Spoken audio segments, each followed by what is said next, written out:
Hello connecting channel people, நம்ம சேனலில் தொடர்ந்து செலிபிரிட்டிஸோட குழந்தைகள் 12th என்ன மார்க் எடுத்திருக்காங்க அப்படிங்கிறத பார்த்து வந்துகிட்டு இருக்கோம். அந்த வகையில் சமீபத்தில் பிரபல தொகுப்பாளர் கோபிநாத் அவர்களோட பொண்ணு வெண்பா கோபிநாத் அவர்களோட 12th மார்க் ரிலீஸ் ஆகி சோசியல் மீடியாவில் ரொம்பவே வைரலாக போய்கிட்டு இருக்கு. அது என்ன அப்படிங்கிற கம்ப்ளீட் டீட்டெயிலை தான் இந்த ஒரு வீடியோவில் நம்ம பார்க்க போகிறோம். விஜய் டிவியில் இருக்கக்கூடிய நீயா நானா ஷோ மூலியமா மக்கள் மத்தியில் ரொம்பவே ஃபெமிலியராக கோபிநாத் அவர்கள் இருந்து வந்துட்டு இருக்காரு. அவரோட ஷோ இன்னமும் ரொம்பவே சூப்பராக போய்கிட்டு இருக்கு. அவரோட பொண்ணு வெண்பா கோபிநாத் அவர்கள் சின்ன பொண்ணா நம்ம எல்லாருமே பார்த்து இதற்கு முன்னாடி கூட அவர் ஏகப்பட்ட போட்டோஸ் அவரோட சோசியல் மீடியா பேஜில் ஷேர் பண்ணியிருந்தாரு. கடைசியாக ஒரு அவார்ட் ஃபங்க்ஷனில் கூட அவங்க பொண்ணை இன்ட்ரடியூஸ் பண்ணியிருந்தாரு.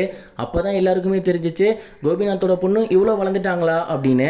அந்த ஷாக் குறையாங்குள்ளேயுமே அவங்க 12th முடிச்சிட்டாங்க அப்படிங்கிற ஒரு ஷாக் வெளியாகிருக்கு. சமீபத்தில் 12th எக்ஸாம் ரிசல்ட் ரிலீஸ் ஆகியிருந்துச்சு.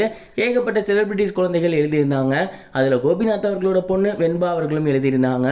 அவங்களுக்கும் நேற்று ரிசல்ட் ரிலீஸ் ஆகியிருந்துச்சு. வெண்பா கோபிநாத் அவர்கள் சென்னையில் உள்ள ஒரு ஃபேமஸான பள்ளியில் தான் அவங்களோட 12th முடிச்சிருக்காங்க. சமீபத்தில் வெளியாகி இருந்த மார்க்கில் 497 மார்க் அவங்க எடுத்திருக்காங்க. ரொம்பவே நல்ல மார்க் அப்படின்னு தான் சொல்லணும். இண்டிவிஜுவலாக சொல்லணும் அப்படின்னா தமிழில் அவங்க ரொம்பவே அதிகமாக எடுத்திருக்காங்க. கிட்டத்தட்ட 98 மார்க் அவங்க தமிழில் மட்டும் எடுத்திருக்காங்க. அடுத்து இங்கிலீஷில் 82, மேக்ஸில் 83 எடுத்திருக்காங்க. ஃபிசிக்ஸில் 81 எடுத்திருக்காங்க. கெமிஸ்ட்ரியில் 73 எடுத்திருக்காங்க. பயாலஜியில் 80 எடுத்திருக்காங்க. ஓவராலாக 497 மார்க்ஸ் அவங்க எடுத்திருக்காங்க. ஓவரால் மார்க் கொஞ்சம் கம்மியாகி இருந்தாலுமே தமிழில் அவங்க ரொம்பவே ஒரு நல்ல மார்க் எடுத்திருக்காங்க. பொதுவாகவே கோபிநாத் அவர்களுக்கு தமிழில் ஆர்வம் அதிகம். அவரை போலவே அவரோட பொண்ணும் தமிழில் நல்ல மார்க் எடுத்திருக்கிறத பார்க்கும்போது அவங்களுக்கும் தமிழில் ஆர்வம் இருக்கு அப்படிங்கிறது தெரியுது. அவங்களோட மார்க் ஷீட்டை பார்த்துட்டு ரசிகர்கள் தங்களோட வாழ்த்துக்களை ஷேர் பண்ணி வந்துட்டு இருக்காங்க. மேலும் உங்க அப்பாவை போலவே நீங்களும் தமிழில் நல்லபடியாக வளர்ந்து வரணும் அப்படிங்கிற மாதிரி தங்களோட பாராட்டுகளை ஷேர் பண்ணி வந்துட்டு இருக்காங்க. நீங்க இந்த ஒரு மார்க்கை பத்தி என்ன நினைக்கிறீங்க? உங்களோட தாட்டை கமெண்ட் பாக்ஸ்ல ஷேர் பண்ணுங்க. இது ஒரு புறம் இருக்க cook with Comali season 5 start ஆகி ரொம்பவே நல்லபடியாக போய்கிட்டு இருக்கு. ஒரு எபிசோட் முடிஞ்சாச்சு. மக்கள் மத்தியில் ஓரளவு நல்ல வரவேற்பு கிடைச்சிருக்கு அப்படின்னு தான் சொல்லணும். ஏன்னா இதற்கு முன்னாடி இருந்த சீசன் அளவுக்கு மிகப்பெரிய அளவில் இல்லைனாலும் ஓரளவு நல்லாவே போய்கிட்டு இருக்கு. இந்த ஒரு நிலையில் இந்த சீசனில் ஒர்க் பண்ணிக்கிட்டு இருக்க கண்டஸ்டன்ஸோட சேலரி லிஸ்ட் எவ்வளோ அப்படிங்கிறது சமீபத்தில் தெரிய வந்திருக்கு. கோமாளிஸா இருக்கக்கூடிய நபர்களோட சேலரி இல்லாமல் உள்ள கண்டஸ்டண்டாக வந்திருக்கவங்களோட சேலரி மட்டும் வந்திருக்கு. அதில் ஷாலின் ஷோயா அவர்களுக்கு 10,000 ரூபாய் வந்திருக்கு.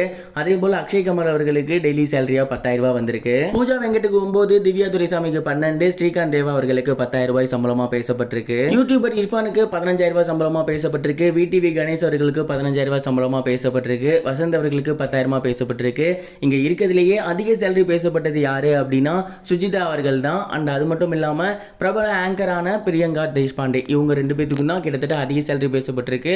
இவங்க 2 பேத்துக்கு மட்டும் ஒரு நாளைக்கு 18,000 ரூபாய் அதிகபட்ச சேலரியா கொடுக்கப்பட்டிருக்கு. இதுதான் இப்போதைக்கு இருக்க கண்டஸ்டன்ஸோட ஒரு நாள் சேலரி லிஸ்ட் அப்படிங்கிறது தெரிய வந்திருக்கு. இதை பார்த்ததுக்கு அப்புறம் ஒரு நாள் ஷோ பண்ண இவ்வளோ அமௌண்டா அப்படிங்கிற மாதிரி ரசிகர்கள் ஷாக் ஆகியிருக்காங்க. நீங்க இதை பத்தி என்ன நினைக்கிறீங்க? கமெண்ட் பாக்ஸ்ல ஷேர் பண்ணுங்க. இது வரைக்கும் கனெக்டிங் டிவிக்கு சப்ஸ்கிரைப் பண்ணனா மறக்காம சப்ஸ்கிரைப் பண்ணிக்கங்க. உடனடி அப்டேட்ஸ் பெறுவதற்கு நோட்டிபிகேஷன் பெல்லையும் கிளிக் பண்ணிக்கங்க.